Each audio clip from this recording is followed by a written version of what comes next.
साथ दुर्ग जिले से दीपमाला सिन्हा जुड़ चुकी हैं और हम अलग अलग जिलों पर बात से चर्चा कर रहे हैं हमारे संवाददाताओं से। तो खबर भारत 360 की संवाददाता दीपमाला क्या कहना चाहेंगे? अभी हम थोड़ी देर पहले क्राइम रिपोर्टर से चर्चा कर रहे थे, आगे के सवाल मैं आपसे कर लेती हूँ। आप छत्तीसगढ़ के प्रदेश में क्या स्थितियां बन रही है, वहां से किस तरह की बयानबाजी दोनों पार्टियों की तरफ से सामने आई है? जिस तरह से राजस्थान में 5 सितंबर को राष्ट्रीय राजपूत पार्टी के राष्ट्रीय अध्यक्ष सुखदेव सिंह गोगोई की जिस तरह से हत्या हुई है घर के भीतर, उसके विरोध में कहा जाए कि मध्य प्रदेश के साथ साथ छत्तीसगढ़ में भी काफी विरोध प्रदर्शन किया जा रहा है। छत्तीसगढ़ में जिस तरह से भाजपा की सरकार आने के बाद जो है राष्ट्रीय राजपूत पार्टी के जितने कार्यकर्ता है सदस्य है, उन्होंने कल दुर्ग के पटेल चौक स्थित होकर कलेक्टर के नाम ज्ञापन दिया है। वो सारे जो है दुर्ग जिला मुख्यालय पहुंचकर उन्होंने काफी विरोध प्रदर्शन किया, जिसमें महिलाएं भी प्रमुखता से थी। उन्होंने कलेक्टर के नाम ज्ञापन दिया और मांग की है कि जिस तरह से लॉरेंस बिश्नोई गैंग ने इस हत्या की जिम्मेदारी ली है, उसको अगर जल्द से जल्द उसके ऊपर कार्रवाई ना की गई तो वह खुद जो है इसके ऊपर आगे कदम उठाएंगे। और यहाँ पे जो बता दूं आपको कि राजपूत जो समाज है वो काफी जो ज्यादा आक्रोशित नजर आ रहा था। कल उनकी मांग है कि जल्द से जल्द अगर बिश्नोई गैंग पर किसी भी तरह की कार्रवाई नहीं की गई तो वे खुद स्वयं इस पर कार्रवाई करेंगे और आगे ज्यादा ही उग्र प्रदर्शन करेंगे। उनकी मांग एक और है कि जिस तरह से भाजपा का समर्थन किया है राजपूत समाज ने, राजपूत के जितने सदस्य जितने ही लोग हैं, उन्होंने हमेशा से भाजपा का समर्थन किया और यहाँ पे भाजपा की सरकार आ गई है। और अगर भाजपा सरकार ने अगर कोई भी कठोर कार्रवाई नहीं की गई तो वह आगे भाजपा सरकार को किसी तरह का कोई समर्थन नहीं देंगे। बिल्कुल, एक बहुत सही बात कही है कि अगर समर्थन किया है तो उम्मीदें भी उसी तरफ होती हैं जिसको समर्थन किया जाता है। लेकिन ये करणी सेना की अगर मैं बात करूं तो राजस्थान में विशेष रूप से ये घोषित कर दिया गया है कि करणी सेना कह रही है कि हम तब तक नई सरकार को शपथ नहीं लेने देंगे जब तक हमें न्याय नहीं मिल जाता या अपराधियों को सजा नहीं मिल जाती। अब छत्तीसगढ़ की तरफ इस सवाल को लेती हूं मैं आपके पास कि अगर सरकार को शपथ वहां पर भी नहीं लेनी दी गई, जिस तरह से अगर राजस्थान तक है तो ये बयार बिल्कुल उठकर दूसरे प्रदेशों में जाएगी, तो जब तक नई सरकार बनेगी नहीं तो न्याय मिलेगा कैसे, एक्शन लिया कैसे जाएगा, तत्पर काम किया कैसे जाएगा? तो जरूरी है इस पर रोक लगाने की बजाय सुव्यवस्थित तरीके से सरकार को शपथ लेने का मौका दिया जाए और उसके बाद अपने आक्रोश को बढ़ाया जाए। क्या कहेंगे आप? जी बिल्कुल सही कहा आपने। जिस तरह से अभी नई सरकार आ रही है भाजपा की सरकार, तो अभी भाजपा की सरकार आने के बाद देखा जाएगा कि वो किस तरह से इस पर कार्रवाई करती है। लेकिन एक बात बता दूं आपको कि राजपूत समाज जो है वो काफी आक्रोशित नजर आ रहा है कि जिस तरह से कांग्रेस की सरकार रहते हुए राजस्थान में उनके राष्ट्रीय अध्यक्ष की हत्या हुई है, जिसकी उन्होंने कई बार सुरक्षा देने की भी मांग की थी, परंतु कांग्रेस ने इस और कोई ध्यान नहीं दिया। और अब भाजपा की सरकार आ गई है तो राजपूत समाज जो है वो चाहता है कि जल्द से जल्द इस पर कार्रवाई हो। शपथ लेने की बात कह रही हैं आप, तो मैं बता दूं आपको कि अभी जो भाजपा छत्तीसगढ़ में जो भाजपा के जितने भी प्रत्याशी जो विजयी प्रत्याशी हैं वो जो लगातार जो है रायपुर के दौरे पर है। रायपुर में ही इस बात की चर्चा होगी कि कौन आगामी दिनों में कौन मुख्यमंत्री बनेगा और किसको कौन सा पद दिया जाएगा।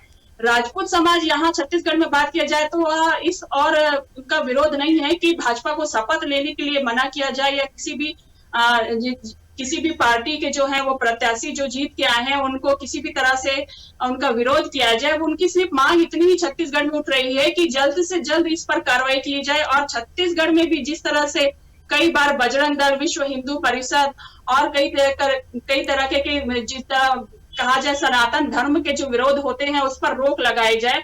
आपको बता दूं कि छत्तीसगढ़ में पिछले कई दिनों से जो है धर्मांतरण का मामला भी जो है प्रमुखता से उठा है, जिसमें कांग्रेस ने काफी बढ़ावा दिया।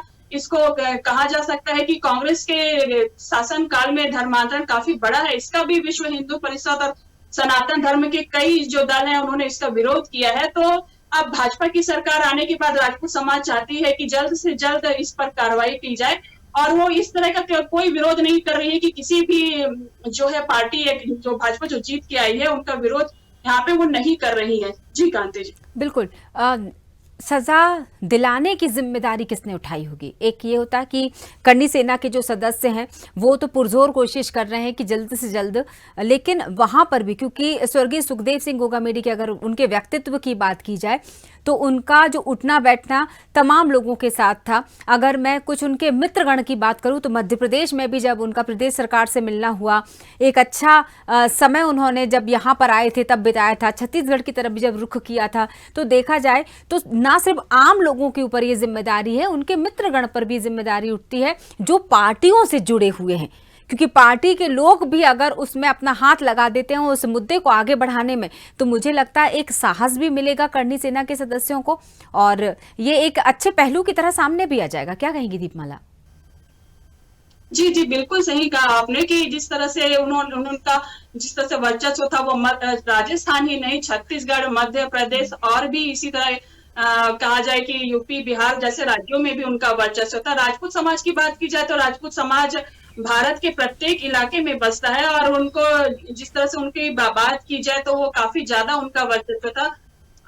कल जिस तरह से हमने देखा कि राजपूत करनी समाज के जो है यहाँ के जिला अध्यक्ष, उन्होंने कहा है कि हमारे राजपूत समाज की एकजुटता को अभी तक जिस तरह से देखा नहीं गया है, अगर हम एकजुट हो जाए तो आगे जिस तरह से हम विरोध करेंगे और जिस तरह से उग्र आंदोलन किया जाएगा तो उसके लिए जो है शासन प्रशासन तैयार है। तो ये उनकी एकता जो है वो काफी कल नजर आई। इसमें कहा जाए, बताया जाए कि महिलाओं ने भी काफी जो है आक्रोश देखा गया, महिलाओं ने भी इस रैली में इस जिस तरह से उन्होंने विरोध प्रदर्शन किया ये काफी सराहनीय रहा। तो यहाँ समाज की एकता जो है वो देखने को बनती है। जी कांति जी, बिल्कुल।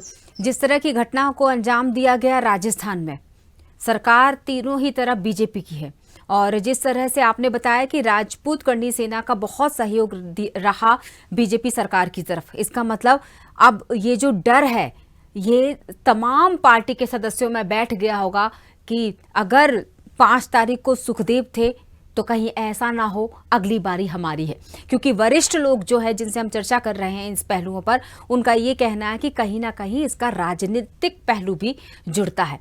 तो वहां पर अगर सुरक्षा के इंतजाम की मैं बात करूं, उन तमाम नेताओं की सुरक्षा के इंतजाम की मैं बात करना चाहूं, खास तौर से बीजेपी पार्टी के सदस्यों की सुरक्षा की अगर मैं बात करना चाहूं आपसे, तो क्या वहां इस तरह का अलर्ट दिखाई दे रहा है आपको?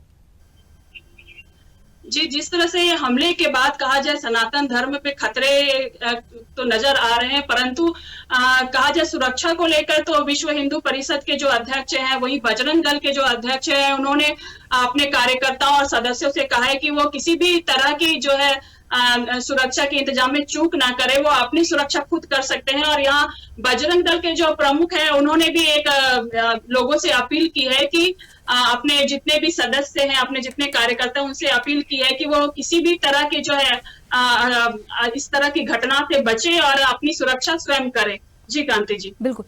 एक और चीज मुझे लगता है दीपमाला आपसे चर्चा करनी चाहिए कि जितने भी अपराधी थे उसमें से एक अगर अपराधी, ये 2 लोग जो थे, उन 2 लोगों में से एक नाबालिग था और उसको छोड़ा गया था, एक्चुअली 3 साल पहले ही वो छूटा था और रेप के आरोप में वो पुलिस हिरासत में था, सजा मिली हुई थी और 3 साल पहले वो बाहर आया था। जब आदर्श आचार संहिता लगी थी तो ऐसे अपराधियों को एक बार फिर से तलब होना होता है थाने में।